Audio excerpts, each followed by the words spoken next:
I'm Teisha Bader, in for Mark Golub. And in the news, an article published Saturday in the New York Times that has shed some light on the fate of Swedish diplomat and Holocaust hero Raoul Wallenberg. Wallenberg is credited with saving the lives of tens of thousands of Jews in Nazi-occupied Hungary during the Holocaust. He was arrested by the Red Army in 1945, imprisoned and never seen again, with no details about his fate. The Times article reported on newly discovered and published diaries of the original head of the KGB, Ivan Serov, who wrote about Wallenberg in those diaries and said that he had no doubt that Wallenberg was, quote, liquidated in a Moscow prison in 1947. Joining me now is Danny Reiner, who is vice president of the International Raoul Wallenberg Foundation and the head of the Israeli representation of the Wallenberg Foundation in Israel. Welcome, Danny. Hi, Teisha. Thank you for having me. Thank you so much. So, how significant is this new information from the diaries of Ivan Serov? Okay, I would say that they are significant in the sense that they are a positive development because they are raising awareness and encouraging discussion about the fate of Raoul Wallenberg, the tragic fate. But I must say it, and I will give you an initial warning, I have not read the book by General Serov nor the diaries upon which the book is based, but from what I've read in the newspaper, I'm a little bit skeptic about the merits of this item, and I will try to explain why. There's no doubt that General Serov was, head of KGB, as you said. In that sense, he was a very, very, very high hierarchy in that organization, but he didn't provide any real proof. It's only his word that he's saying that he saw the Wallenberg file, which is interesting enough, but he didn't provide any proof. There is another dimension to that, is in our view, we're not actually dealing with a revelation, with a new revelation. Back in 2000, a senior advisor to President Putin, his name is Veniamin Yakovlev, he was in charge, maybe even today, of investigating the crimes of the Stalin regime. And he said very clearly, back in 2000, that means 16 years ago, that the Soviet secret police executed Wallenberg. Now, back in 2006, 10 years ago, our foundation, the International Raoul Wallenberg Foundation, wrote a letter to the ambassador of the Russian Federation in Washington, D.C., asking for information about Wallenberg. And we got a very nice reply from his deputy. His name is Alexander Darkiev, a very senior diplomat now stationed in Ottawa as the ambassador of his country in Canada. And Mr. Darkiev wrote to us in very clear terms that Wallenberg perished, meaning he did not die a natural death. And, now I quote, "The responsibility for the death of Mr. Wallenberg lies with the USSR leadership at that time and Joseph Stalin personally. No other authority could deal with a Swedish diplomat, representative of a neutral country, a member of the Wallenberg House, well known both abroad and to the Soviet government," unquote. So in that sense, I think that actually this news item is not a sensational revelation. It was a little bit overrated by the press, but I think, since the fate of Raoul Wallenberg is dear to all of us, that it's very good that this is opening a discussion. Absolutely. So it's interesting because also in the New York Times article, there is a mention of another KGB higher up, Viktor Abakumov, who yes. Also mentions that the order to kill Wallenberg came from Stalin himself, which is what you said was mentioned 16 years ago. 16, yeah, that is correct. And in fact, knowing, the way the Soviet Union was organized, it's almost impossible to believe that he could have been liquidated without the direct orders of Stalin at that time. So it's also a matter of logics. Right. And I mean, I suppose that the belief that the foundation holds, or most people hold, is that as you said, Wallenberg did not die of a heart attack, which was what was officially reported, I believe, initially, that he was killed.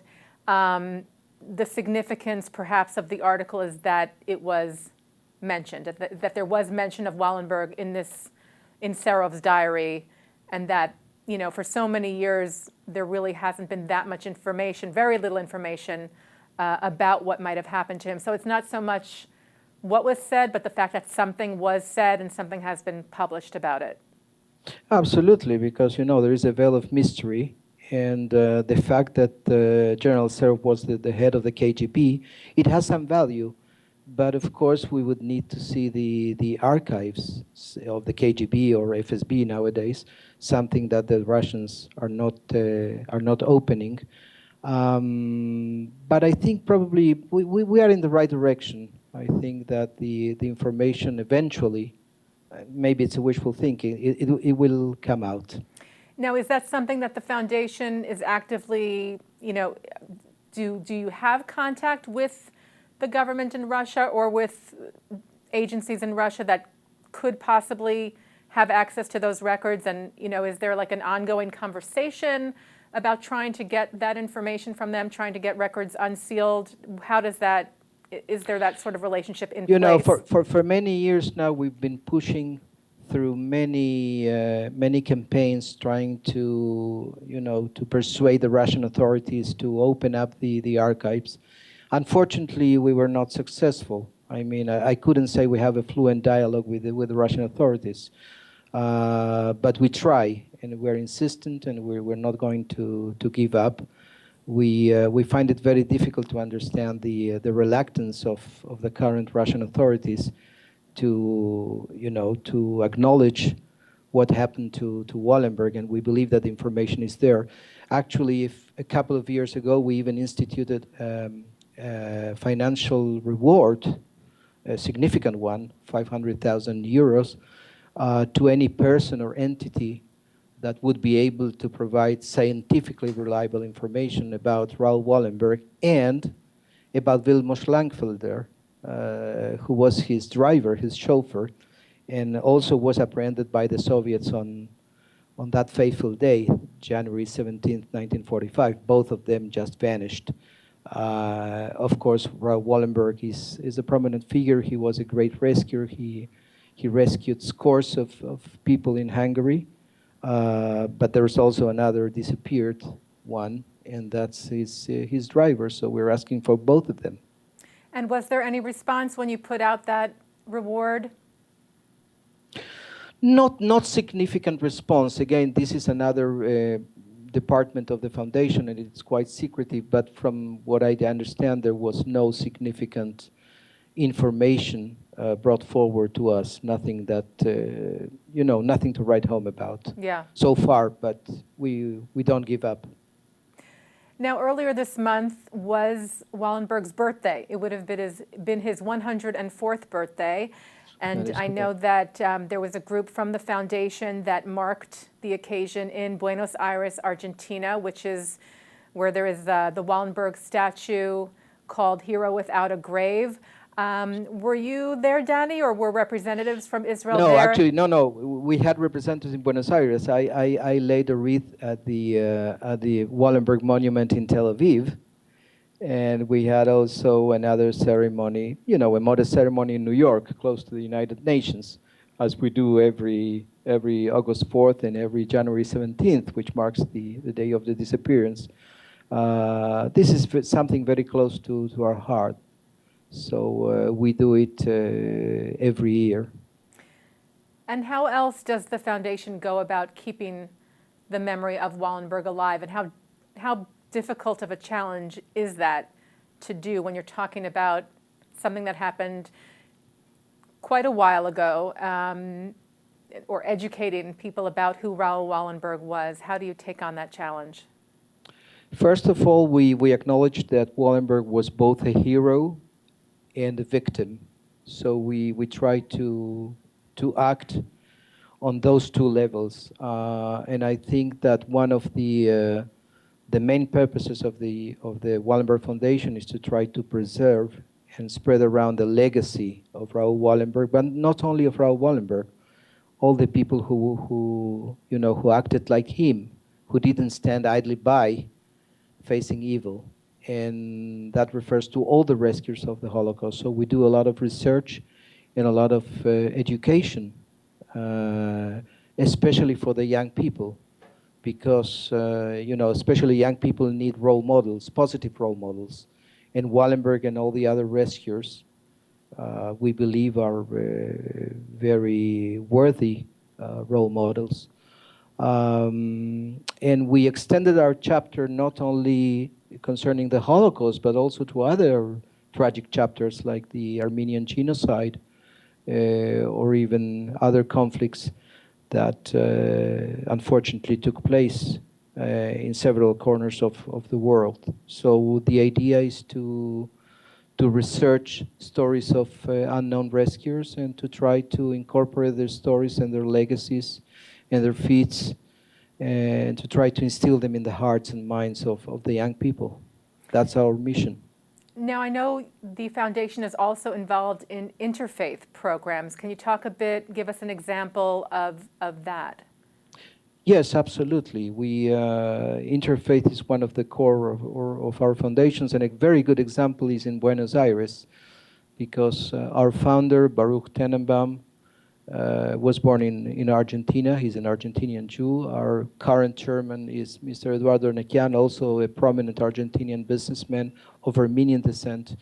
And in Argentina, where we started our activities, one of the beautiful things we did was to set up or to erect a memorial showcase at the Catholic Cathedral in Buenos Aires, in memory of the victims of the Holocaust and also the victims of the two heinous terrorist attacks that took place in Buenos Aires in the decade of 1990, the one against the Israeli embassy and the other against the community center, the Jewish community center, called AMIA in Spanish. And this is actually the only monument which pays tributes to Jews in a Catholic church, let alone a cathedral. So this is one of our activities. Also in Israel, in the Church of Annunciation, we have commissioned the painting of a very beautiful fresco by Raoul Soldi, who was a very famous Argentinian painter. So interfaith is very close to our hearts, and I think that the work of the rescuers has to do with interfaith. Nowadays, one of our flagship programs is called the Houses of Life. And the idea is to identify physical sites in Europe which gave shelter to the victims of the Nazi persecution and extermination machine. And so far we have found more than 300 houses of life in Italy, in France, in Belgium, in the Netherlands, in Denmark, in Hungary, in Poland, and in Greece. And we are affixing a plaque in each of the buildings. And the idea is not to pay tribute to the building, but to the stories, to the people who actually display their courage and their spirit of solidarity in those places. And this is also a case of interfaith, because probably 90% of the houses of life are related to the Catholic Church, whether churches or board schools, monasteries, convents, etc. Now, I know Elie Wiesel was a distinguished member of the Raoul Wallenberg Foundation, and his passing was a great loss, of course, to the world. But specifically, can you talk about his contribution in regards to your foundation and to preserving the memory of the Holocaust? You know, Elie Wiesel was larger than life, and actually he was a source of inspiration. Of course, he was, he was very busy on other projects, but every time we turned to him and we got his advice, he really was a dear source of inspiration, an incredible person, and we feel his loss. It's really tragic. And talk a bit about the Pope's recent visit to Auschwitz. I know that I myself was so moved by watching the footage of him walking silently through the death camp. What did you think of that, and how did that affect you? I think it was a beautiful and moving gesture. Of course, we know the Pope. In fact, the Pope became a honorary member of the foundation when he was known as Jorge Mario Bergoglio, and he was the Archbishop of Buenos Aires. And in fact, his predecessor, Monsignor Quaracino, was the one who accepted our idea to install the showcase in the cathedral. And then Bergoglio replaced him after Quaracino's death. And he was very close to us, and he kept the showcase or the mural in very good condition and invited people to come. And we know that his heart is in the right place. Now, last month, the foundation announced their backing of a new film in development, a documentary that is called Raoul.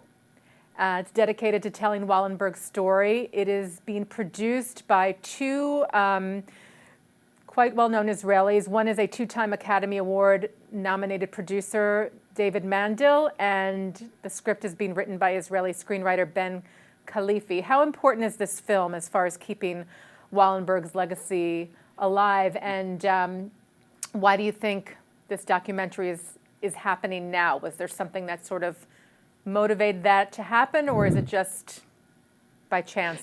Just allow me a small correction. This film that was announced about 3 or 4 weeks ago, it's not a documentary but a feature film. I apologize, yes. It's Feature okay, film. but we have, by the way, we are going to be fiscal sponsors of this production, and the idea is to try and promote the figure of Raoul Wallenberg, and there are many, many ways to do so, okay? One is education, the other one is research, but we very much believe in artistic manifestations because they are very, very wide, and they reach large audiences. And this is our idea, that we should support by getting contributions and pass them on to the production, this type of ventures. And actually, a couple of years ago, we also acted as, and are still acting as, fiscal sponsors of another documentary about Raoul Wallenberg. So we are going to have one documentary and one feature film, hopefully, if if we will reach the amount of finance that is required. So the idea is to try and raise awareness about Raoul Wallenberg, and movies is a beautiful way to do so. Absolutely. Danny, thank you so much for your time. Is there anything you'd like to leave us with as far as the foundation and what it's doing on a daily basis? I think the foundation is multi-confessional, it's interfaith, so we have people from all faiths, as you could understand. Our chairman is of Armenian descent, and we also have the Pope and people and Muslims, etc. But, the founder and two founders, Baruch Tenenbaum and the late Congressman Tom Lantos, who himself was saved by Raoul Wallenberg, are Jewish. And in Judaism, as you well know, there is the principle of hakarat tov. How do you say it in English? Recognition of good? Recognizing the good. Recognizing the good. Yeah. Okay, acknowledging the good. So this, if you ask me in 2 words, what is the mission of the Wallenberg Foundation, is acknowledging the good.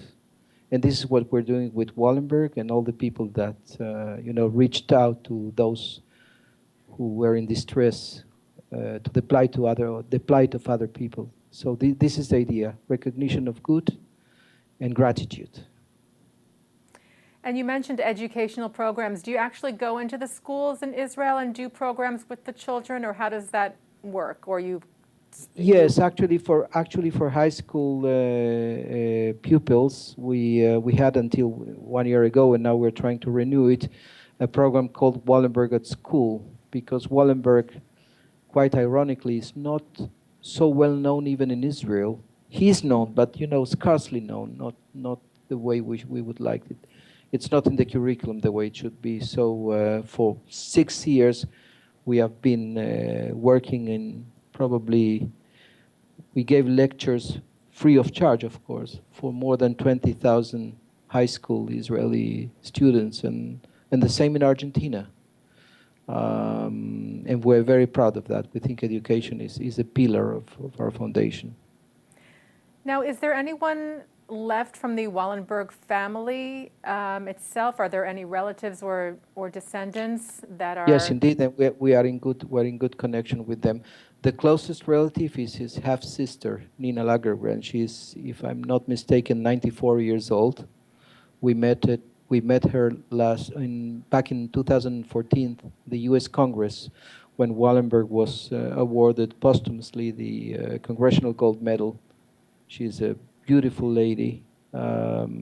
She suffers so much, and we were in excellent connection also with her brother, Raoul's half-brother, Professor Guy von Dardel. He was a renowned physicist, and he passed away about 4 years ago, and he devoted his life to bring Raoul back home. And also there are the nieces and nephews, etc. So yes, there is some family, and we're in very good relationship with them. And I'm glad you brought up the Congressional Medal. What was that? I know that's something that there was quite important for many years for that to happen. How significant was that being given posthumously to Raoul Wallenberg? Again, it's another gesture of acknowledging good. So it was very important. Wallenberg was granted the honorary citizenship of the United States, and this is something that we lobbied, and we worked with both aisles, from the Republican and Democratic parties. Both sides of the aisle, yes. Well, both sides of the aisle. And it was very rewarding, very moving. I was there, and it's like a moment of recognition. And we believe, as I said, artistic manifestations and these kind of ceremonies, getting such an honor from the U.S. Congress, a posthumous honor, unfortunately, but I think it was very important, also for the family. Absolutely. And again, just getting back to the New York Times article, if nothing else, it opens the conversation again, and hopefully, I don't know if you've felt any impact from that article where you are in Tel Aviv, or if the foundation has gotten any phone calls or letters or any sort of response as far as yes, the article. I can see a lot of repercussions, a lot of echoes, and I hope this will create some kind of momentum and maybe persuade the Russian authorities that, we're not looking for vengeance or retribution. We think that if there are any remains of Raoul Wallenberg and his chauffeur, the Russians should be willing to let Raoul go back home and be buried next to his parents, and also for Mr. Langfelder.